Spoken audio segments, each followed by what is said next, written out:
Hello, it's Randi Rhodes. Here's a clip from our show, and go to randirhodes.com for the whole thing and a podcast. Buy a stinking podcast. Mary had a little man. The fault. We believe that all men are created equal. To the magnificent mosaic that is America. From radio beacon to radio beacon. I have a dream today. Change has come to America. Believe it. Knock, knock. Who's there? It's a segment of your imagination. Randi Rhodes Show. Turn up your mind.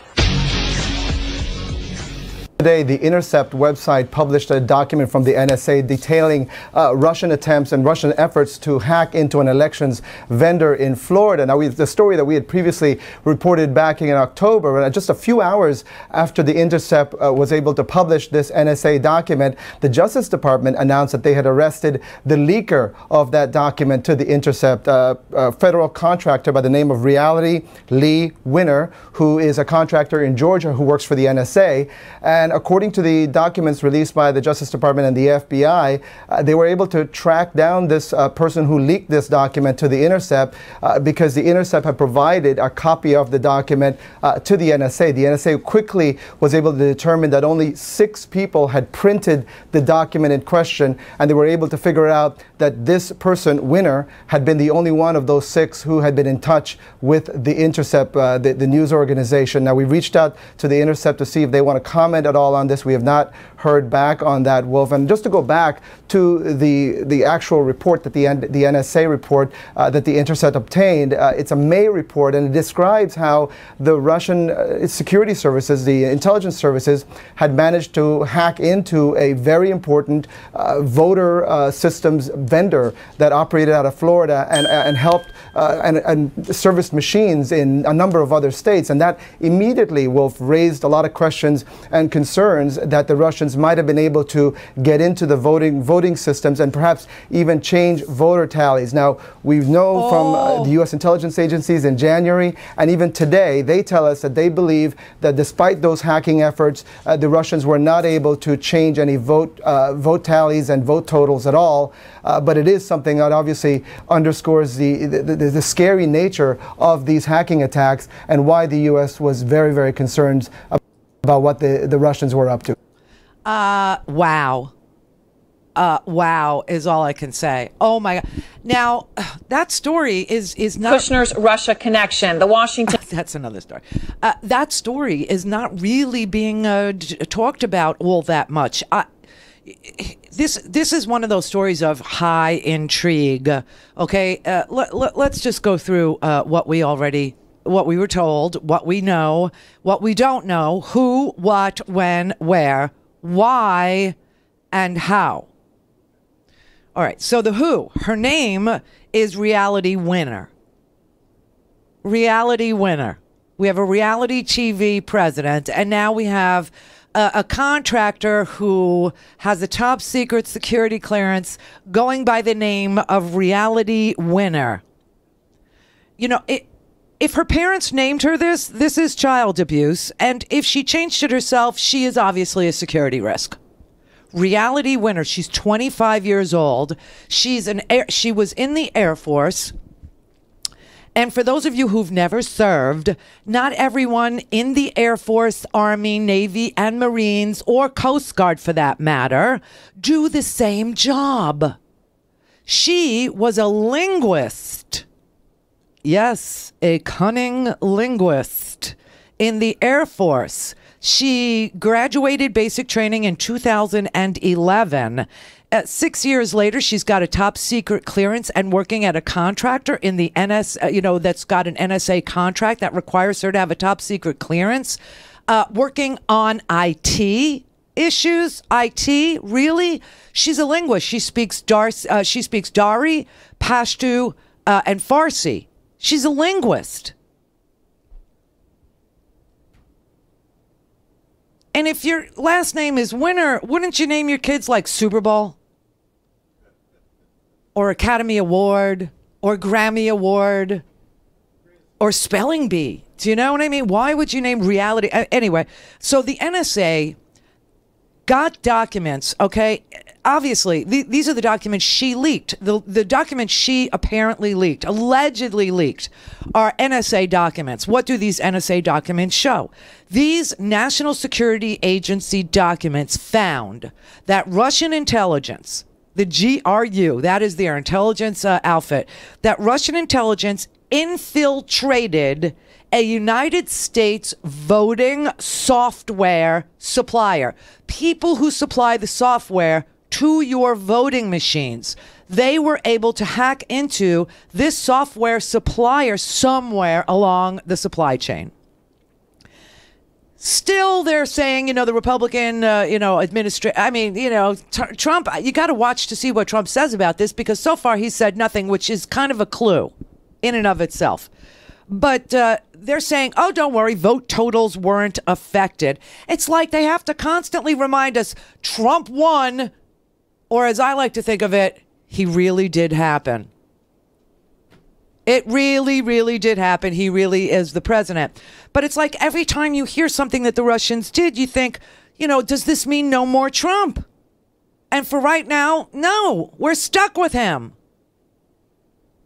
Maybe when this is all over, maybe when it's all over, they can retroactively delete Donald Trump from all the records of the presidency, including the Presidential Records Act, and we could, get rid of all his tweets and just, expunge our brains from all this, childish lunacy and this mental illness that this syphilitic president, does every day. Maybe. I mean, they took away, hundreds of football wins from Joe Paterno for the child molestation stuff, so maybe they can do that with Donald Trump and just erase him from the record. I don't know. But okay, so I'm reading this affidavit of this girl named Reality Winner. And it turns out she started working for this contractor with the NSA, with the National Security Agency. See, we got an issue with these contractors. I have to tell you, we have, boy, do I know about contractors. But we contract out so much of our stuff. And then the contractor is responsible for vetting these people and giving them, clearances and jobs. I cannot imagine that somebody who just recently, somebody who just graduated from basic training in 2011, like in 2017, is working with a top secret security clearance on IT issues when she was trained as a linguist at an Intel base in Texas. I can't imagine how this girl got that job working in IT. It just doesn't make any sense. Now, when did she get this job? She started this job in February of 2017. She started on February 13th, 2017. She was brand new. This document was leaked in May, February, March, April, May. 3 months later, this document is leaked. She admits that she's the leaker. She admits that she had the document. She admits that she mailed it by snail mail to The Intercept. I just don't think that she had anything to do with discovering it. I think somebody somewhere along the line, the chain of command, gave her this and said to her, put this in the mail so it's not traceable back to you, but get this out. The day she releases it, okay, the classified national defense information was dated May 5th, 2017. A few days later, she mailed it to a news outlet. We now know that news outlet is The Intercept. A few days later, they get it a couple days before President Trump fires Comey. Because Trump had to know. Comey saw this too. Trump had to know. And you know what else is going on during this period of time? And this is why tomorrow's hearing is not getting all the attention that it deserves.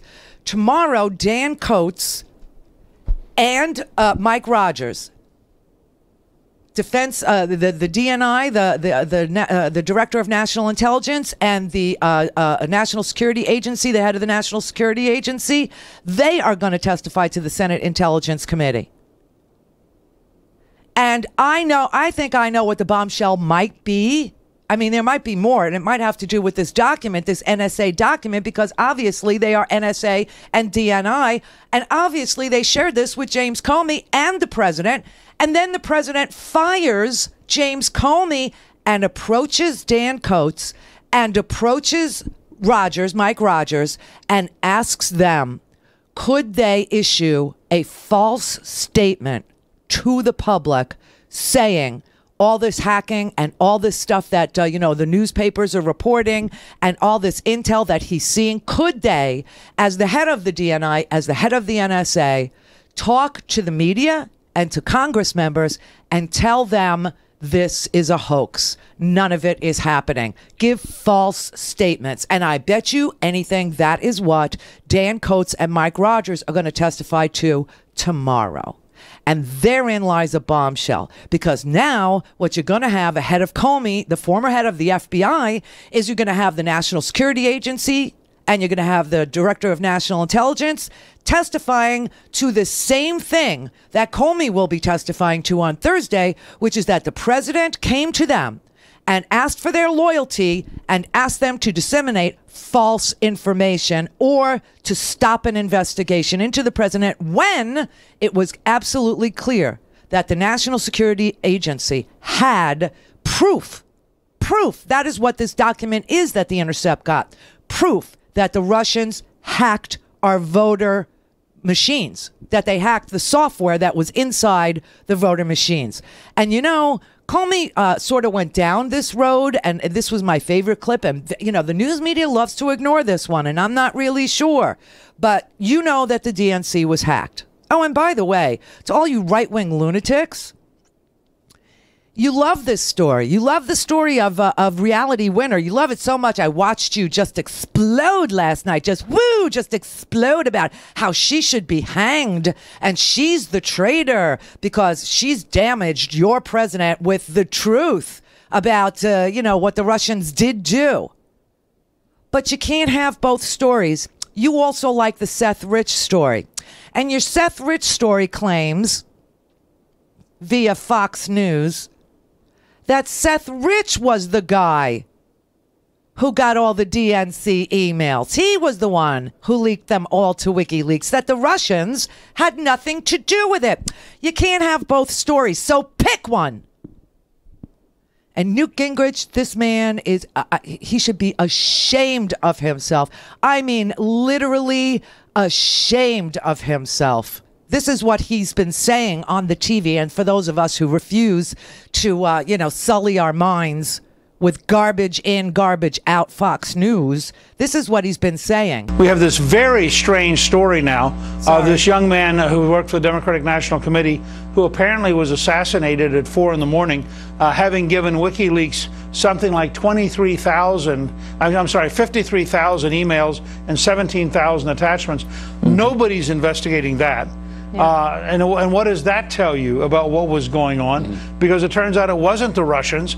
It was this young guy who I suspect was disgusted by the corruption of the Democratic National Committee. He's been killed, and apparently nothing serious has been done to investigate his murder. So I'd like to see how Mueller is going to define what his assignment is.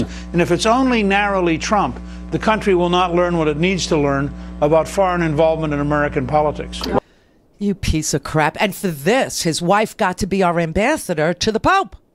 Yeah, Callista, the one with the, platinum blonde helmet hair, who, denigrates the ozone layer every single day. Psst, with the hairspray. Donald Trump does it too. She is now our ambassador to the Vatican because Newt has agreed to go on the TV and sully the memory of Seth Rich, who died in a botched robbery in Washington, D.C. And Fox has been, airing this conspiracy theory about the killing of Seth Rich, who was shot in 2016, almost a year ago to the day. July 10th it will be the 1-year anniversary of this poor kid being shot in the street. Local police have said it was a botched robbery, but Fox News aired the details and based their story on some private investigator named Rod Wheeler, who was hired by a third party. And he told Sean Hannity that he had no evidence that Rich contacted WikiLeaks. It could have been a botched robbery.